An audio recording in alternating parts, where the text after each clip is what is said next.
রোজ রাতে কি রান্না করব এটা কিন্তু সবারই একটা চিন্তা থাকে। তো যাই হোক, আমি একটা রেসিপি রান্না করছিলাম বলে ভাবলাম তোমাদের সাথে শেয়ার করি। তো এখানে আলু সেদ্ধ করে নিয়েছিলাম, দুটো আলু, সাথেই মশলা বাটিতে লঙ্কার গুঁড়ো, হলুদ গুঁড়ো, জিরের গুঁড়ো, ধনের গুঁড়ো, আরও দুটো মশলা ছিল সেটাও দেখাবো। আর এদিকে আদা রসুন কুচি, আর সাথেই দেখো চাট মশলা, আর হচ্ছে এই যে ছোলা মশলা। এটা আমি বলবো যে আমি কেন দিচ্ছি।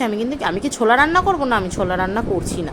আমি করব এই নিউট্রেলা সোয়াটা আমি কিভাবে বানাবো, কেন আমরা যেরকম সোয়া খাই এটা দিয়ে তো রুটি পরোটা অনেকেই খেতে চায় না। তো আমি আজকে অন্যভাবে বানাবো, তো সেটাই আজকে তোমাদের সাথে শেয়ার করছি। তো প্রথমে ওই সোয়াবিনটাকে অল্প নুন আর অল্প হলুদ দিয়ে ভালো করে ফুটিয়ে নিলাম, কারণ সয়াবিনের নিজস্ব কোনো স্বাদ থাকে না, কোনো টেস্ট থাকে না। তো ওটাকে টেস্ট করতে হয় মশলা দ্বারাই। তো সেই কারণে এটাকে একটু বয়েল করে নিলাম। বয়েল করে নেওয়ার পর একটুখানি ওই গার্নিশের জন্য একটুখানি এক কাপ মতো রেখে দিয়েছিলাম। আর বাকিটা আমি কিন্তু মিক্সিতে কিন্তু গ্রেট করে নিয়েছিলাম। আমি কিন্তু আজকে ওই সোয়া কিমা বানাবো রুটি পরোটার সাথে খাওয়ার জন্যে। এটা তোমরাও বানিও বাড়িতে। সবসময় আলু ভাজা, আলু চচ্চড়ি, এটা সেটা, আলুর দম, হ্যানা ত্যানা, তারপর বিভিন্ন রকম ডালের রান্না ভালো লাগে না রোজ রোজ।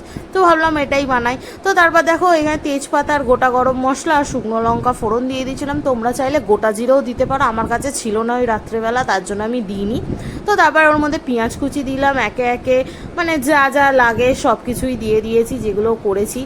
আর হ্যাঁ, খুব বেশি লাগে না আদা রসুন পেঁয়াজ। এটা লাইক পাও ভাজি, মানে পাওয়ের যে পাও ভাজিতে যে কিমাটা যেটা তৈরি করে ওই রকম ফ্লেভার আছে।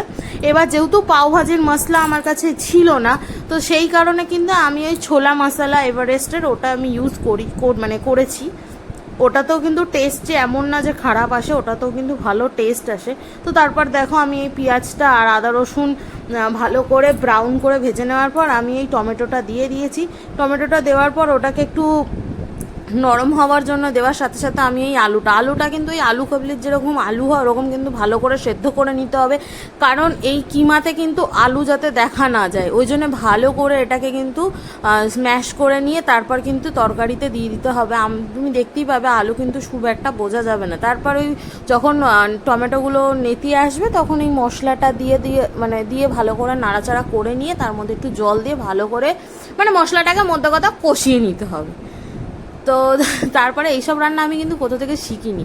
এইসব রান্না ওই খেতে ইচ্ছে হয়, খাবো, খিদে আছে, কিন্তু রান্না করতে না জানি, তখন এইসব ক্রিয়েটিভিটি। তারপরে একটু তো আছে এখন ইউটিউব আছে, মোবাইল থাকতে আর মানুষের কিছু হলেই মোবাইলে আমরা সব কিছু দেখে নিই। তো যাই হোক, তারপরে গিয়ে এইভাবে আমি বানিয়ে নিলাম। তারপরে এই মশলাটা কষিয়ে নেওয়ার পর তারপর ওই সয়াবিনটা দিয়ে দিয়েছি, আর সাথে 2-4টে কাঁচা লঙ্কা দিয়ে দিয়েছি। এখন না একটু কম ঝাল দিচ্ছি, কেন বলো তো, মিমি এখন একটু আমাদের খাবারও টেস্ট করে, ওই জন্য লঙ্কাটা আমি একটু কম দিচ্ছি। সাথে বাটার এনে রেখেছিলাম, বাটারটাও দিয়ে দিয়েছি যাতে গ্রেভিটা হয়, গ্রেভি না, ভালো স্মেলের জন্য, সরি। তো তারপরে এই আলু এটা যখন ভালো করে যখন কষা হয়ে গেছে সোয়াবিনের সাথে, তো তারপরে গিয়ে আমি এই আলুটা দিয়ে দিয়েছি। এবার আলুটা যেহেতু একটা ফোন হাতে নিয়ে তো এইভাবে করা যায় না, তো দেখো আলু তোমরা দেখতেই পাবে না আমি এই রান্নাটার মধ্যে যে রয়েছে আলু নামক কিছু দিয়েছি। তো তারপরে যেইটুকুনি সোয়াবিন ছিল গোটা সেটাও দিয়ে দিলাম। এবার ভালো করে দেখো, এটা সোয়াবিন জানো যে তেল সব কিছু শুষে নেয়, জল ঢল, তো এবার তেলটাও শুষে নিয়েছে। তো এই তেলটা যখন এই জল ফুটবে তখন কিন্তু তেলটা কিন্তু আস্তে আস্তে ওরা ছাড়বে।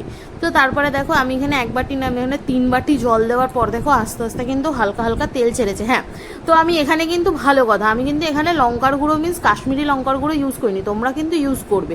আর এই দেখো আমার কিন্তু লাস্টে পরোটার সাথে তরকারি